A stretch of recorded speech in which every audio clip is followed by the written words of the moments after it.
Orang yang hina lu, yang menyebarkan hoaks tentang lu, yang menyebarkan isu nggak baik tentang lu dijadiin tumbal aja sih. Itu seperti raksasa menurut dari si Siti nih. Pokoknya pada malam hari itu suaranya itu, waduh, sangat membuat si Siti itu tegang banget. Dia itu takut banget. Banyak emas. Dan itu banyak banget menurut si Siti. Singkat cerita, akhirnya emas tersebut pun langsung ditempatin ke sebuah tas yang sudah disiapkan oleh si Siti nih. Halo, assalamualaikum warahmatullahi wabarakatuh. Kembali lagi dengan saya Doni Free di channel Sudut Malam tentunya. Apa kabar nih kalian semuanya? Semoga kalian diberikan kesehatan, umur yang panjang, rezeki yang melimpah, dan rezeki yang berkah. Amin amin ya robbal alamin. Langsung aja, di episode kali ini saya itu akan menceritakan sebuah pesugihan yang ini dilakukan oleh seorang janda nih. Berawal dari sakit hati, akhirnya seorang janda ini memutuskan untuk melakukan pesugihan. Nah, mungkin kalian penasaran nih. Nggak usah lama-lama lagi, kita langsung menuju ke ceritanya.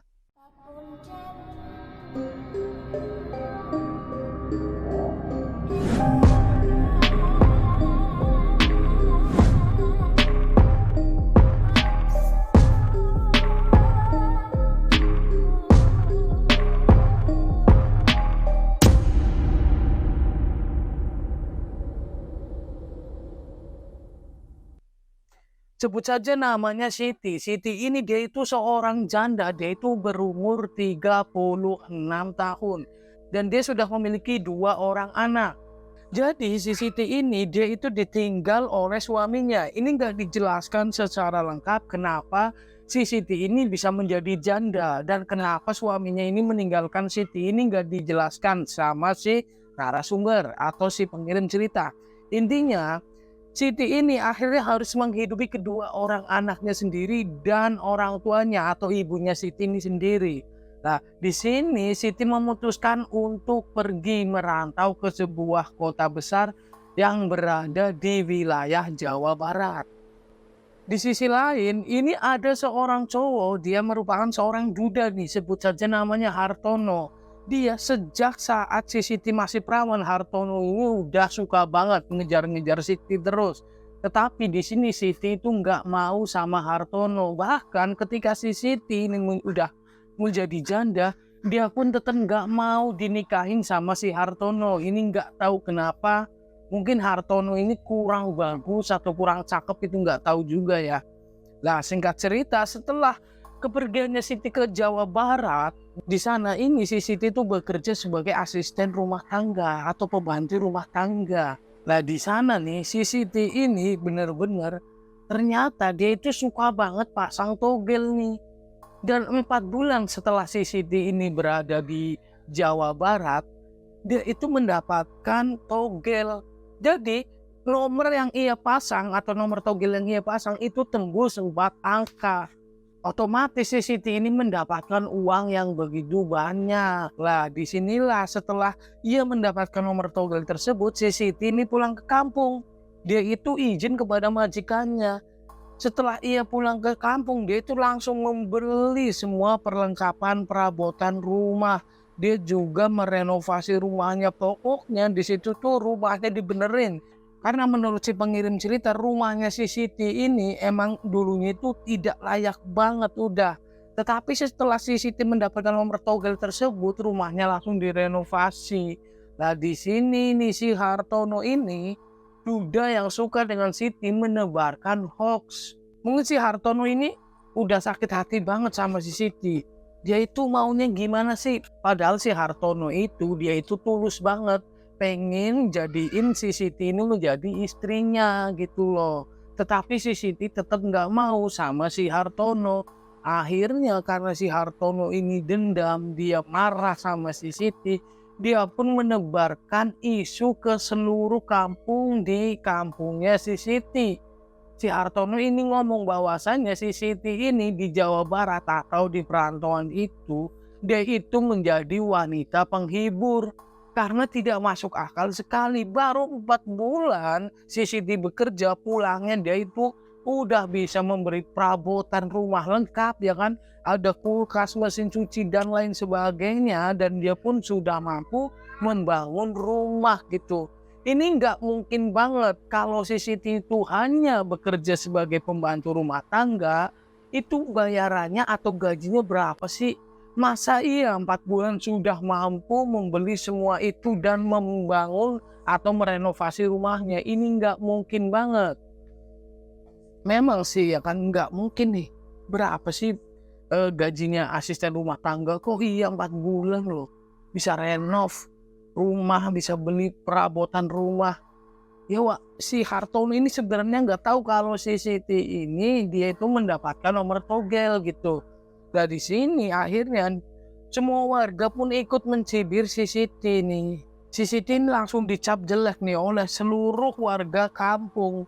Dan warga kampung pun percaya dengan isu yang didebarkan oleh Hartono mengenai si Siti ini adalah wanita penghibur. Si Siti itu tidak masalah sama sekali dengan cibiran-cibiran para warga atau tetangganya, tetapi yang dia membuat marah orang tuanya Siti di sini jelas merasakan sakit hati banget dong, anaknya dikata-katain gitu, nggak terima gitu lah. Di sini akhirnya Siti menjadi marah sama si Hartono. Pokoknya setelah kejadian itu si Siti itu marah banget sama si Hartono, benci banget, bahkan dia itu jijik banget ketika lihat si Hartono. Nah, di sini ketika si Siti pergi ke warung, dia berbelanja dan lain sebagainya, tuh orang-orang yang ada di sampingnya, mereka itu langsung nih gibah tentang Siti mengenai dia menjadi wanita penghibur. Padahal di situ juga ada Siti. Di sini Siti pun merasakan, ya Allah kok kayak gini banget sih, nggak enak banget.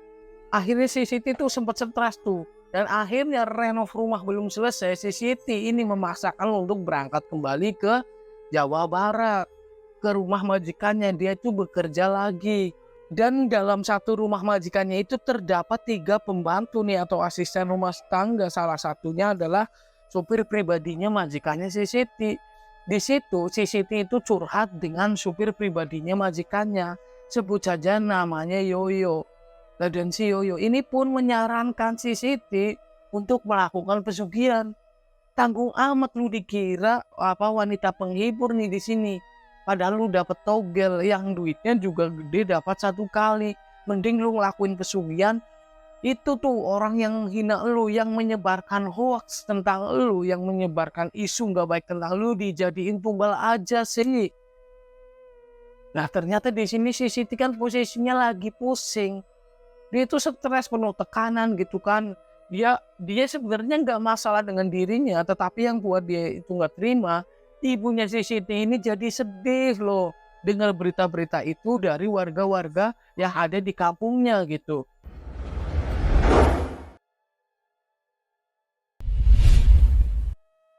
Entah apa nih yang berada di dalam pikirannya Siti. Akhirnya keesokan harinya si Siti dan si Yoyo itu langsung pergi menuju ke rumah mbah kenalannya si Yoyo. Di sini Yoyo itu hanya mengantarkan si Siti gitu loh. Yoyo ini belum pernah melakukan ritual pesugihan tersebut, tapi dia itu sudah sering mengantarkan teman-temannya. Singkat cerita, akhirnya mereka berdua pun sudah sampai. Nah, di situ si Siti sudah dijelaskan nih mengenai persyaratan apa saja yang harus ia lengkapi untuk melakukan pesugihan. Yang pertama adalah dia harus membayar mahar sebesar 2,5 juta. Lalu dia pun diminta untuk membawa beberapa sajen nih seperti kembang 7 rupa, kemenyan, dupa, dan lain sebagainya. Tidak lupa si Siti ini pun diharuskan untuk membawa sebuah tampah. Singkat cerita, mahar sudah dibayarkan. Dan si Yoyo itu pun ditugaskan oleh si Siti untuk melengkapi kebutuhan apa saja yang diperlukan untuk melakukan ritual pesugihan tersebut. Setelah semuanya lengkap, di sini Siti kembali lagi ditanyai oleh dukun tersebut. Apa kamu sudah benar-benar bulat tekadnya untuk melakukan ritual pesugihan ini? Di sini si Siti hanya mengangguk. Apa kamu sudah siapkan tumbal? Lah, di sini nih, si Siti akhirnya baru kaget. Padahal dari obrolan pertama antara si Yoyo dengan si Siti, Menurut si Yoyo ini, pesugihan tersebut itu tanpa menggunakan tumbal. Nah, tetapi di sini dukunnya itu minta tumbal. Si Siti kaget banget kan. Akhirnya dia menjadi ragu-ragu.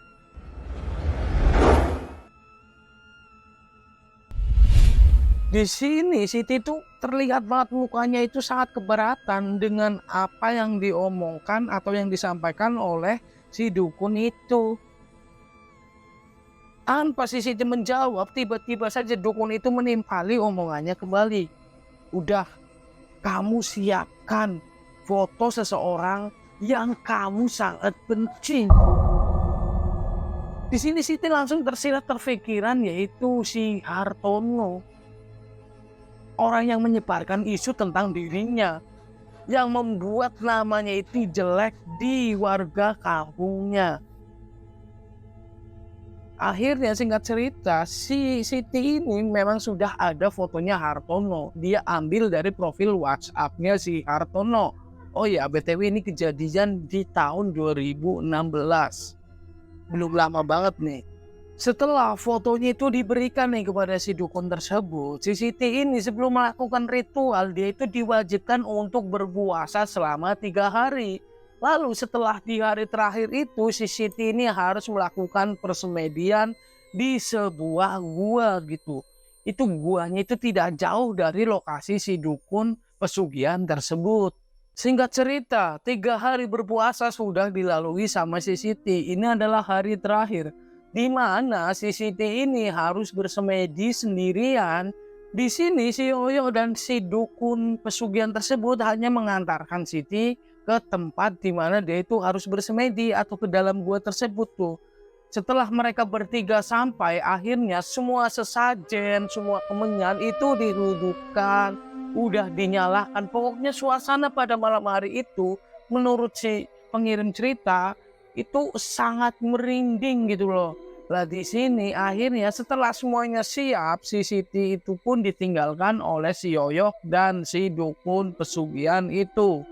Singkat cerita nih, si Siti itu sudah bersemedi agak lama nih. Tiba-tiba saja dia itu mendengar suara langkah kaki yang itu tuh kayak mengguncangkan tanah-tanah yang ada di gua gitu. Jadi suaranya blek, blek. Itu jika dibayangkan, itu seperti raksasa menurut dari si Siti nih. Pokoknya pada malam hari itu suaranya itu, waduh, sangat membuat si Siti itu tegang banget. Dia itu takut banget. Dia mendengar suara burung hantu, mendengar serigala, dan angin di sekitaran gua itu tertiup sangat kencang. Dan tidak lama setelah suara langkah kaki yang begitu berat itu, tiba-tiba saja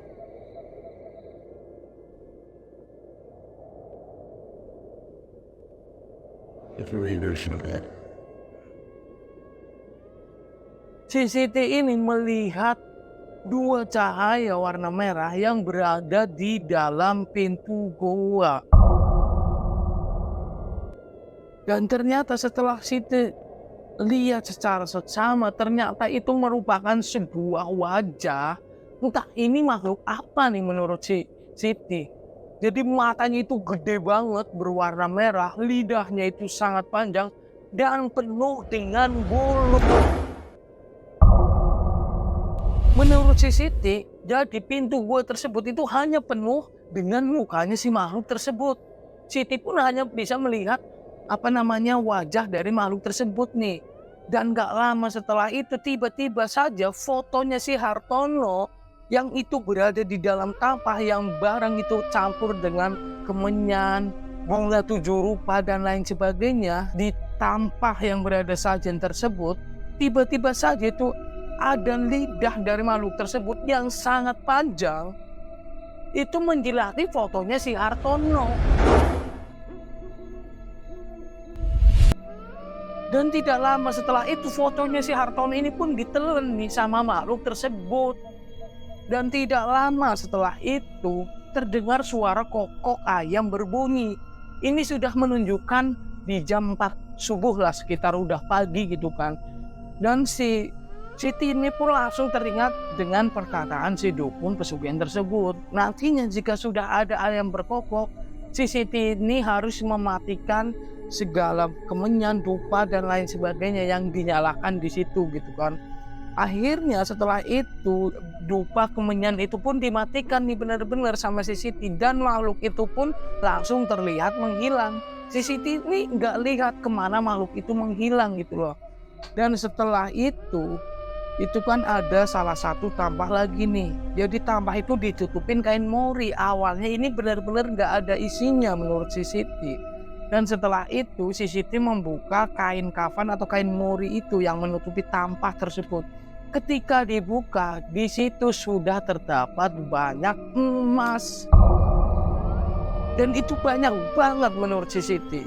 Singkat cerita, akhirnya emas tersebut pun langsung ditempatin ke sebuah tas yang sudah disiapkan oleh si Siti nih. Udah dimasukin semuanya, dan tidak lama setelah itu si Yoyo dan dukun tersebut menghampiri si Siti. Jadi si dukun ini udah tahu kapan si Siti ini berhasil melakukan pesugihan. Jadi dia pun menjemput. Dan kurang dari jam 5:30 si Siti, si Yoyok dan dukun tersebut pun sudah keluar dari hutan tersebut, sudah keluar dari gua tersebut dan berada di rumah dukun pesugihan tersebut. Akhirnya proses ritual pesugihan itu pun sudah terselesaikan. Lah di sini akhirnya si Yoyok dan si Siti ini berpamitan dengan dukun tersebut, dan mereka pun melanjutkan perjalanan ke rumah majikannya. Dan pada sore harinya ini si Siti ini langsung berpamitan kepada majikannya. Dia itu keluar dari pekerjaannya dan dia kembali ke rumah, ke kampung halamannya. Singkat cerita, si Siti ini pun akhirnya pulang ke kampung halamannya, dan sebelum pulang ternyata si Siti ini sudah menjual seluruh emasnya, dan dikalkulasikan uang dari pendapatan ia menjual emas tersebut itu sekitar 600 juta rupiah. Wow, ini sangat banyak banget. Dan setelah 6 hari dia di rumah, dia itu mendengarkan kabar bahwasannya si Hartono ini meninggal dunia. Dan setelah itu pun akhirnya si Siti ini pun membelikan mobil, dia beli motor dan lain sebagainya. Pokoknya di sini si Siti ini menjadi mendadak kaya. Dan di situ Siti ini, keluarganya si Siti itu menjadi pusat perhatian oleh warga yang berada di situ. Dan ternyata setelah si Siti itu sudah terlihat kaya, di sini tidak menjadi orang atau tetangganya ini segan nih kepada keluarganya mereka. Tetapi cibiran-cibiran yang dulu itu tetap keluar lagi, bahkan lebih senter, lebih deras gitu loh. Akhirnya si Siti ini pun memutuskan untuk pindah dari kampungnya. Dia itu pengen hidup tenang bareng keluarganya, dan dijualnya rumah yang berada di situ. Si Siti ini akhirnya keluar kampung. Dia memutuskan untuk pindah nih. Nah setelah itu 1 tahun setelah kejadian itu, setelah ritual pesugihan itu terlaksana, tiba-tiba saja anaknya si Siti ini tanpa sakit, tanpa apa, dia itu meninggal dunia. Pokoknya hal-hal aneh itu mulai sering terjadi nih kepada si Siti. Pada malam harinya itu, setelah kepergian anaknya Siti, itu atap rumahnya si Siti setiap jam 12 malam, itu seperti ada orang yang melempar batu sangat besar gitu loh. Jadi suaranya kayak tuar gitu. Dan itu berlangsung selama 1 bulan. Lalu disusul dengan ibunya si Siti ini, yang sering banget secara tiba-tiba ibunya si Siti ini kesurupan gitu. Dan dia itu dalam kesurupannya, dia itu selalu menjambak-jambak rambutnya si Siti.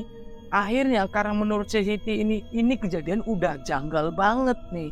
Dia memutuskan untuk pergi ke salah satu kiai yang berada di kampung barunya tersebut gitu loh.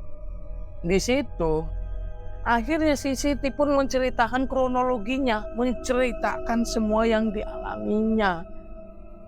Nah di sini kiainya itu pun bingung, Masya Allah, kamu itu sangat berani menyekutukan Allah. Ini semua adalah ulah dari yang memberikanmu kekayaan ini, atau si siluman dulu yang ia temui di dalam gua gitu loh. Karena si Siti di sini akhirnya dia pun bingung gitu, bagaimana caranya melepaskan perjanjian pesugihan tersebut. Akhirnya di sini kiainya itu pun mengatakan bahwasanya ada sisa berapa uang pesugihan tersebut yang saat ini masih di tangan Siti. Dan karena pada saat itu uang tersebut sudah digunakan untuk membeli rumah, mobil, dan kekayaan lainnya, uang itu pun hanya tersisa sekitar 400 juta gitu. Lalu dimintalah uang tersebut oleh Kiai itu.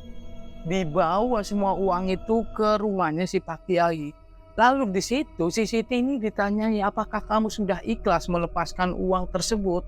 Ya namun karena Siti ini udah pengen hidupnya tenang, gak mau ada kejadian-kejadian yang jangan lagi, akhirnya dia pun mengikhlaskan uang tersebut.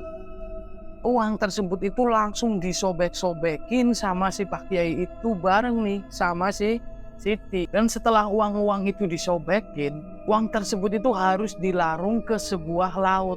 Dan di sini akhirnya si Pak Kiai itu pun dengan si Siti, akhirnya mereka berdua ini pergi ke sebuah laut. Sesampainya mereka berdua di laut, mereka itu langsung melarungkan uang tersebut, langsung disebar gitu kan.